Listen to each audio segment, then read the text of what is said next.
हाय नमस्कार.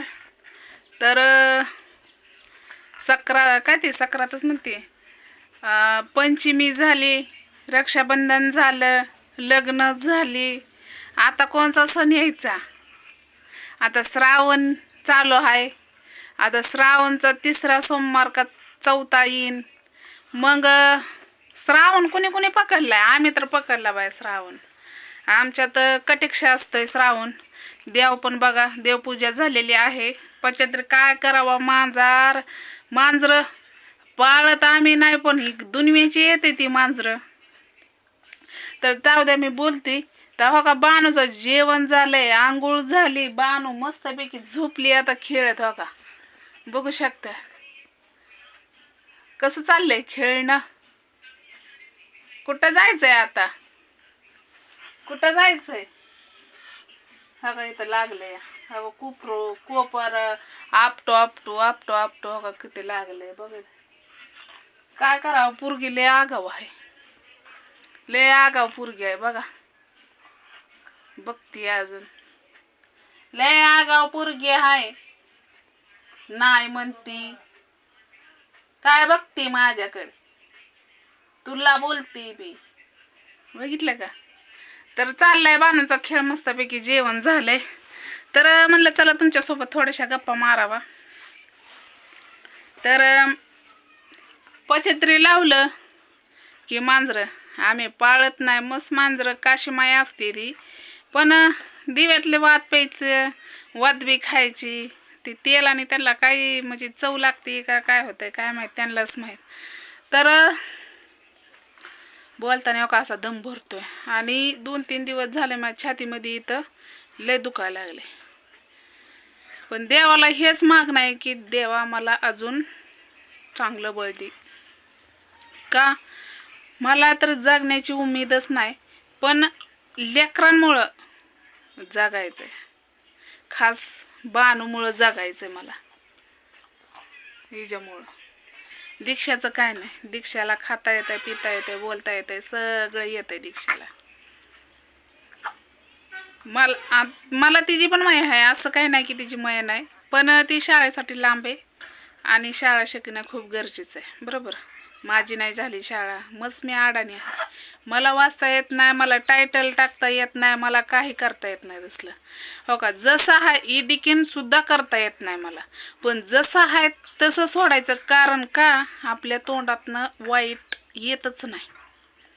आपण 5 बोटाने पुण्य केलं. 5 बोटाने पुण्य केलंय.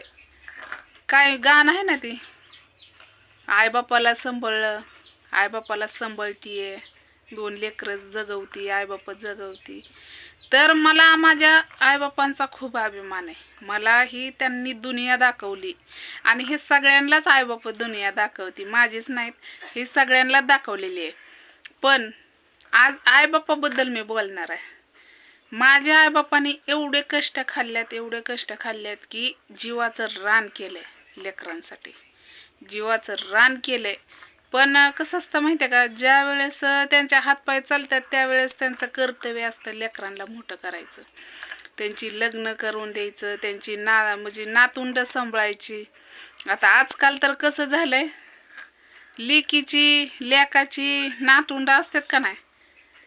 लेक लांब झाली पण लेकीची अप्रूग असतात प्रत्येकालाच असते अप्रूग. पण माझ्या आईबापाचं तसं नाही. का, मला तिची गरज आहे. माझ्या शेवटच्या सुवासपर्यंत मला तिची गरज आहे माझ्या आईबापांची. का, मला माझ्या बानूसाठी आईबापा पाहिजे ती. मला माझ्या बानूसाठी पण पाहिजे ती, माझ्या जीवनात पण मला पाहिजे ती. मी का म्हणते बानूसाठी, कारण दुनिया लय बघितली. आईबापांना न सांभाळणारी लय आहे ती, पण सांभाळणारी बी तितकीच आहे ती. माझ्या बानूला का सांभाळायसाठी की बाय चान्स पुढं जाऊन माझ्या आईबापांना काय झालं तर मला बानूला घेऊन कुठंतरी भीक मागत असं बसावं लागेल. कोणी खायला दिलं, तिच्या दुधाचं कसं होईल, मला कष्ट करता येईल का, दीक्षा जाईल दुसऱ्या घरी. पण विचार करण्याची गोष्ट आहे. की आज बानूचं वय कितीचं झालं माहिती आहे का तुम्हाला? 6वीत आहे आज बानू, 6वीत. मग विचार करा 6वीतली मुलगी किती मोठी असू शकते. मग माझ्या जीवाला काय होत असेल वेदना, तुम्ही विचार नाही करू शकत. जे करणार तेच करणार विचार. पण मला तिचं टेन्शन नाही. मला माझे बानू आहे ना तर मी आहे. बानूला काय झालं तर आम्ही कोणच भाकरी खात नाही. त्यावेळेस आमच्या घरात चूल पण पेटत नाही, कारण आम्हाला बानू खूप महत्त्वाचे आहे. बानू आहे तर मी आहे, हे तर नक्की आहे. का? माझा जीवचा प्राण आहे ते. तिच्यासाठी लय कष्ट केलेत, लय लय लय म्हणजे लय कष्ट केलेत, लय म्हणजे काय सांगायचं सोय नाही. तिच्यासाठी मी माझं दूधसुद्धा माझ्या बानूला पाजू शकले नाही. जसं बानू लहान होती तेव्हापासून मी लेकरू सोडून कष्ट केले. तेव्हापासून बानूला घरची शेरडं होती तेव्हा दूध चालू केलं. मग अजून दूध आहे. आज अर्धा लिटरमध्ये अर्धा लिटर पाणी आहे. कोणच्या आईला त्या दुधामध्ये पाणी वाटताना माझं डोळं भरून येतात. पण काय करणार, माझा नाही इलाज आहे. मी जेवढं कष्ट करते तेवढं माझ्या आईबापापर्यंत, माझ्या 2 लेकरांसाठी तेवढं कष्ट करते. आता तुम्ही म्हणसान की एवढं सांगायचं काय काम आहे? सांगायचं काम नाही. मी रोज तीळ तीळ तीळ मरते, तीळ तीळ लेकरांसाठी तीळ तीळ मरते. पण का? कशामुळं? माझ्या लेकरांमुळं, माझ्या आईबापामुळं. मी विचार कधीच करू शकत नाही की माझे आईबापा माझ्यापाशी कायमच पाहिजे. आज मी माझ्या आईबापासाठी एक छत केलं, लेकरांसाठी एक छत बनवलं. कसं का असं ना,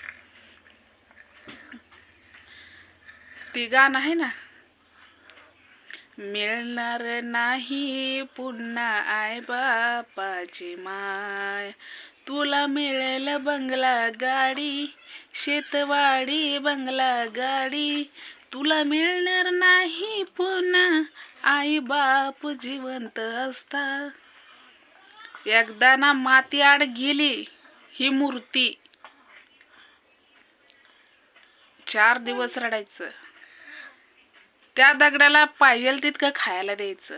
तो दगड खातोय का? कावळ्याची वाट बघायची. आताची निवत जेव्हा शिवल तेव्हा जायचं. का? अरे तुम्ही जिवंतपणा आई बापाला तुम्ही खायला घालू शकत नाही तर काय तुमचं या जिंदगीत कुत्र्यासारखी जिंदगी आहे. आई बापा आहेत या दुनियात सगळं भेटतंय, सगळं जे पाहिजे ते भेटते, जे पाहिजे ते भेटते. पण आई बाप कुठंच भेटणार नाही, विकत पण भेटणार नाहीत. पण आई बापा आहे तर आपण आहे, हे फक्त डोक्यात धरा. आई बापाने आपल्याला ही दुनिया दाखवलेली असते, त्यांना आपल्याला बोटाला धरून शिकवलेलं असतं. त्यामुळं आई बापाचे उपकार विसरून, आई बापाचे उपकार कधी विसरू नकार, माझे आई बापा ग आहे जीवाचं प्राण ग, आई बापासाठी ग ही दुनिया माझी ग, हे आई बाप ग कशी मला ग आई ग. आई बाप मिळत नाही हे ते त्यांचे उपकार विसरार, अरे उपकार विसरू नका आई बाप जिवंत असता. मला जसं जमलं तसं मी गाणं म्हणलं बरं का. काय चुकलं असेल तर प्लीज माफ करा, कारण मला प्रत्येकच आईबापांची म्हणजे माझ्याच नाही, मला प्रत्येक आईबापांची माया येते. आईबापासाठी काय पण. तर चला आईबापासाठी नक्कीच एक लाईक करा. आणि हां, जेवढे आईबापासाठी लाईक येतील, कमेंट येतील, मी समजून जाईल की हा माझ्यासारखे सगळे आहेत. आणि माझी आईबाप तुमचे आईबाप, तुमचे आईबाप माझे आईबाप.